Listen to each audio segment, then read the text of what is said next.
MBC corporation chairman అనేది చాలా పెద్ద బాధ్యత. బీసీలు అందరూ మీ హయాంలో ఉంటారు.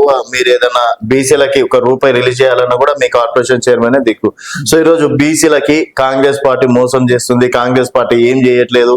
సో 42% డిక్లరేషన్ అన్నారు, కామారెడ్డి డిక్లరేషన్. ఇప్పటి వరకు దాన్ని అంటే సర్వే చేశారు కానీ అది కూడా కరెక్ట్ చెయ్యలేదు.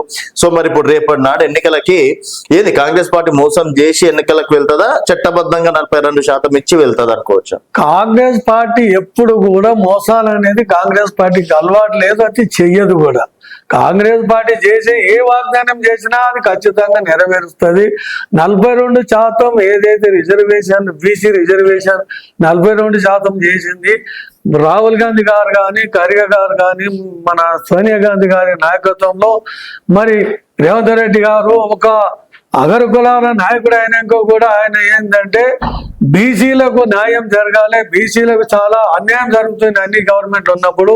మా కాంగ్రెస్ ప్రభుత్వము మన రాహుల్ గాంధీ గారి నాయకత్వంలో బీసీలకు న్యాయం జరగాలనే ఉద్దేశంతో ఎన్నో రకాల తిప్పలు, ఎంతో ఇబ్బందులు పడి, ఎంతో అఫీషియల్ గా కూడా మంచిగా సర్వే చేయించేది. ఒక్కసారి కాకుండా రెండోసారి కూడా సర్వే చేయించేసి 42% రిజర్వేషన్ చేసినట్టు కూడా ప్రతి బీసీ నాయకులందరూ కూడా చాలా సంతోషంగా గౌరవంతో ఉన్నారు. ఏడున్నారన్న ఏడ లేరు బీసీ సంఘాలు. రేపు ఎన్నికలకు ఎట్లా పోతారు? మాకు చట్టబద్ధత ఇవ్వకుండా.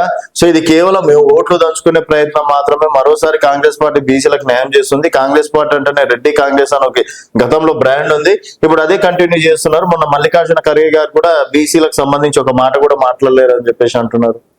లేదు, మల్లికార్జున ఖర్గే గారు వచ్చింది ఇక్కడ ఆర్గనైజింగ్ బీసీల గురించి కానీ, ఓసీల గురించి కానీ, ఎస్సీల గురించి కానీ ఒక కులాన్ని మతాన్ని తీసుకొని ఆయన రాలేదు. ఏఐసి అధ్యక్షుడిగా మరి ఇక్కడ రాష్ట్రంలో ఏ రకంగా మూవ్మెంట్ జరుగుతుంది, ఇక్కడ మంత్రివర్గం కానివ్వండి, గవర్నమెంట్ కానివ్వండి, రేవంత్ రెడ్డి గారు కానివ్వండి, ఇక్కడ ఉన్న ఇన్ఛార్జులు కానివ్వండి, అన్ని రకాల మంచిగా జరుగుతుందా లేదా అని ఒక అబ్జర్వేర్గా వచ్చేసి అక్కడ మూవ్మెంట్ చేసుకొని పోయిండు. ఒక కులానికి ఒక మతానికి రాలేదు. సరే, అంతా మంచిగానే ఉందా మరి కాంగ్రెస్ పార్టీలో? అలుకలుకలు, కొట్లాటలు, వర్గపోర్లు, కోవట్లు అట్లాంటివి ఏమైనా ఉన్నాయా? అటువంటి ఏది కూడా లేదు. వీళ్ళకి ఏది బర్దాస్త్ కాకుండా మిత్రపక్ష వాళ్ళకి ఏమంది అంటే ఎప్పుడు ఎవరి మీద గట్టేద్దాము, ఎవరి మీద ఉమ్మలం పెడదాము అనేది తప్ప వేరే ఏం లేదు. వీళ్ళకి ఏదంటే వాళ్ళకు పరివస్థ లేదని చెప్పేసి ఆ ప్రచారం చేసుకున్నాడు తప్పితే మా దాంట్లో అందరూ నిశ్చంతంగా అందరూ కూడా 100% మంత్రులు కానీ, ఎమ్మెల్యేలు కానీ, రాజకీయ నాయకులు కానీ, చైర్మన్లు కానీ, ఎంపీలు కానీ అందరు కలిసికట్టుగా పనిచేస్తున్నారు. 17 నాడు కవిత గారు రైలు రోకో కార్యక్రమం చేపడుతున్నారు. సో ఇక్కడ కొట్టే దెబ్బ ఢిల్లీకి దాకాలి అని చెప్పేసి, సో ఇక్కడ కాంగ్రెస్ పార్టీ ఫెయిల్ అయింది కాబట్టి నేను రంగంలో దిగుతున్నా అని చెప్పేసి అన్నారు.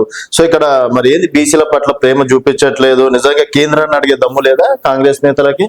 ఇప్పుడు ఆయన మరి బీసీల కోసం ఎంతో త్యాగం చేస్తున్న సంగతి పాతది మర్చిపోయి మరి 10 సంవత్సరాలు వాళ్ళ ఫాదర్ ముఖ్యమంత్రి ఉండే, వాళ్ళ అన్ననేమో మరి మున్సిపల్ శాఖ మంత్రి, ఐటీ మంత్రి ఉండే.